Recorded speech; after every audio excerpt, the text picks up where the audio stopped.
What's up, everybody? It's time to do a layout update. I've got a lot of the stuff finished, and one of the things includes this CTC panel. The backing itself is just electrical boxes, and I had a friend who has a laser, and he cut out this piece of plastic. It's got a black face and a white back, and it just cuts off, or really burns off the front, and it's got really nice detail. And they're just standard rotary switches in the back, and I 3D printed these knobs to go on top of the rotary switches.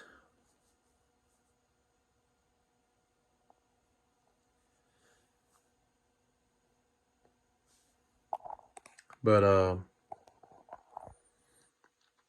as you can see,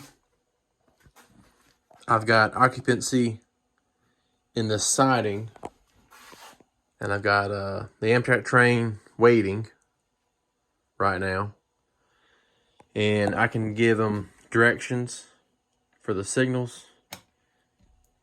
So this is eastbound, westbound, and I can throw the switch, which you can see right now. Let's see. That's the main, and I can throw this other rotary switch. And now I've got a siding diverging. Let's go ahead and put him back on the main. We'll get him started up and run around. Let's go.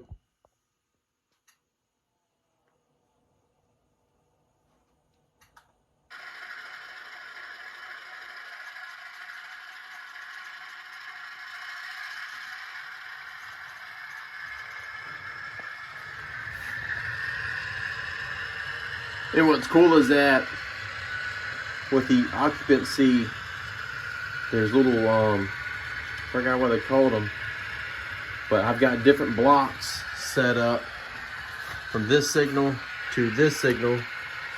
This one right here is one block. And then from there to right in here, there's another separate block.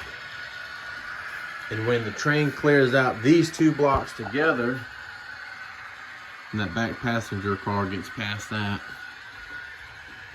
it'll go from red back to green.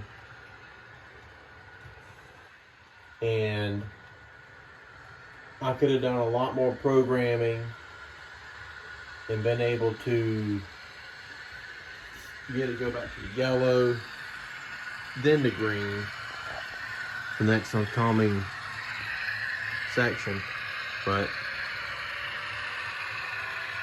I didn't.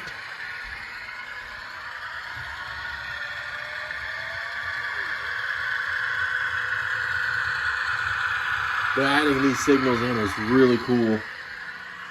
Now I've got to give us a green light for this one. We'll go ahead, give us a green detection, and you can see as it travels through the blocks, the ones where the switch is red. So I've cleared that block. I'm still in the switch area. You'll see it go away, and it's gone.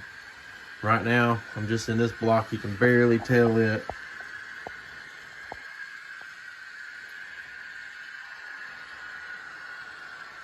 And I know with the video it's making it strobe, but it's a constant.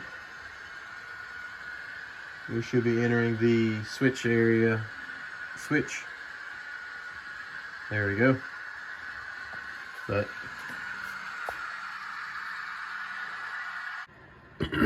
the signals themselves are custom built.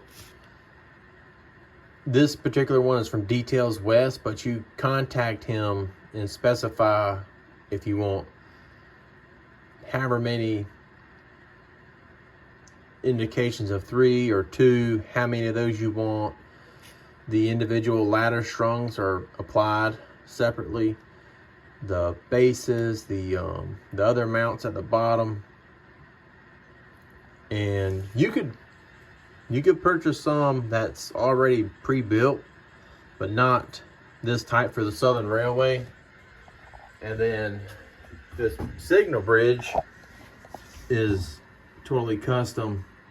I used his bases from Details West, but the main structure itself is made out of channel iron styrene, and the ladder and this what's it called? This stainless steel handrail. I've forgotten the name of the company. I'll see if I can add a link to it. But this head right here is from Showcase Miniatures, and I actually 3D printed.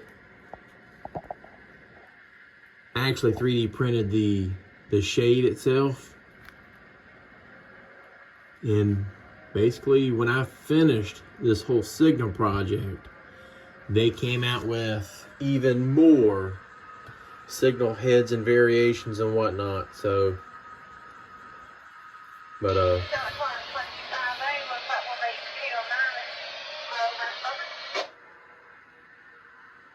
and I also updated my signals, my radio. Have a 50-foot tower outside with a J-pole antenna, and I'm picking up Columbia. And the other night I heard Charlotte speaking for Norfolk Southern, but this signal itself, the mast, came from some fellow off of eBay from Czech Republic somewhere. But it's super detailed, real nice rivet. I mean, real beautiful, great model. But then the same thing for the signals. I added them myself, the mast, but everything.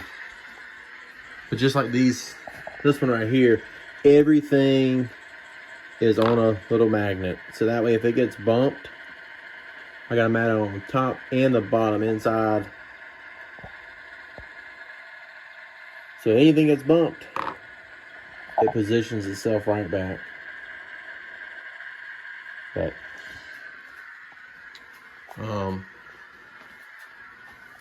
I even have the signal. There we are, for the runaway track on Sluta Grade. And what's cool about this one down here at the grade is the Sluta Grade, in reality, it had a timing section, and it had to be going less than 8 miles per hour in the timing section.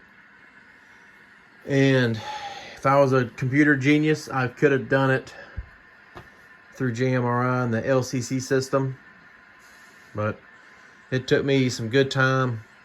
But I figured out where it stays. I can have it lined up for reverse up the runaway track with a switch in the normal position, or in the locked out. And I can have it to the left, which still gives it a red light because the switch is thrown. But when I have a train come down the mountain, it enters this block, and then it enters this block,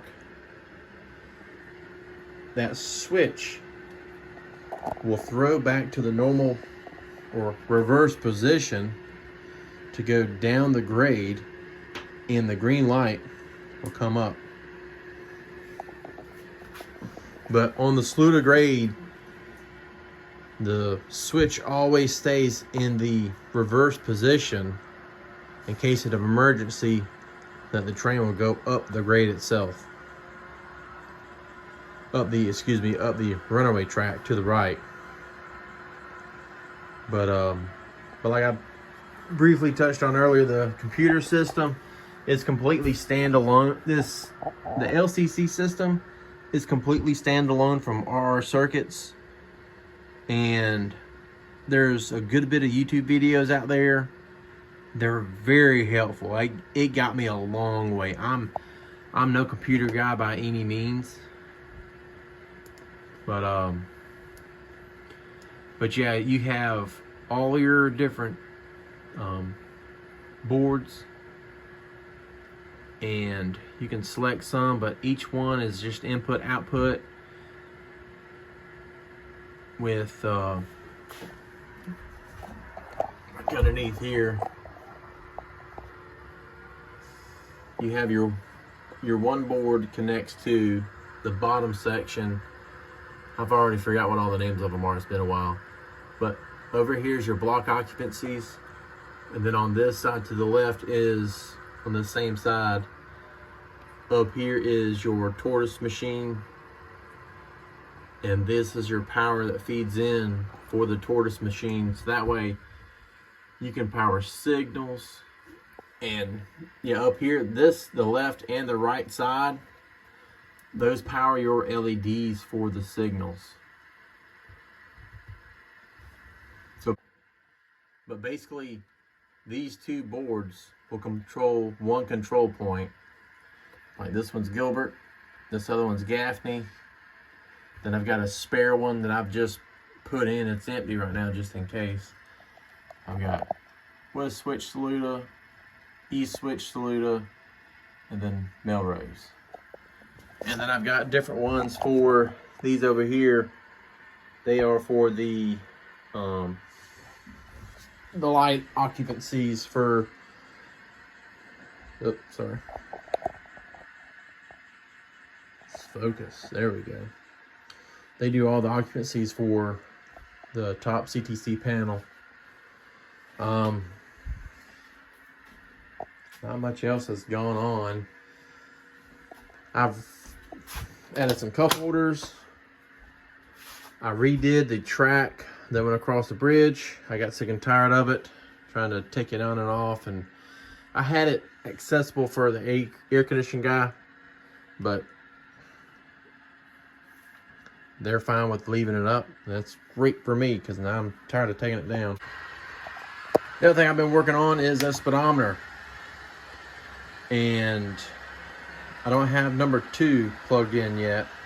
I'm still running the wire for it, but I've got sensor number 1 is right here between these 2 pins. 2 is right in here at the top of the climb, and then 3 is just before that signal. You see those 2 white dots, and number 1,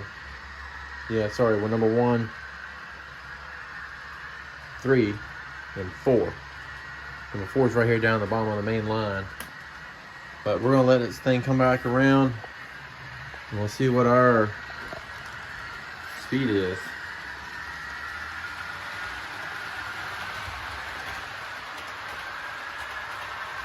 So they have a train speed 1, train speed, and then the train speed 4.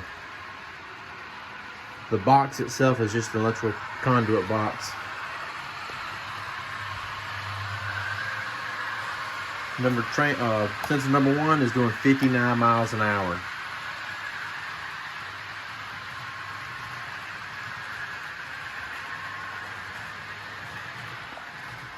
And then the next train, if another train went over the signal on the grade, it'd tell you number 3 and then the speed itself. And then the next train that trip it, it'd say the number of the sensor and so on and so forth. But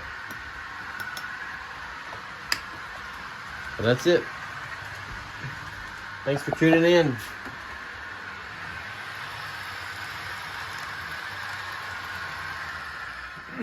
One of the things I've also done is I 3D printed these loads. It was fairly simple. I've got a 3D printer, and I've gone on tinkercad.com, and I've made a couple different ones where I've got 3 bumps. I don't see any of the other ones.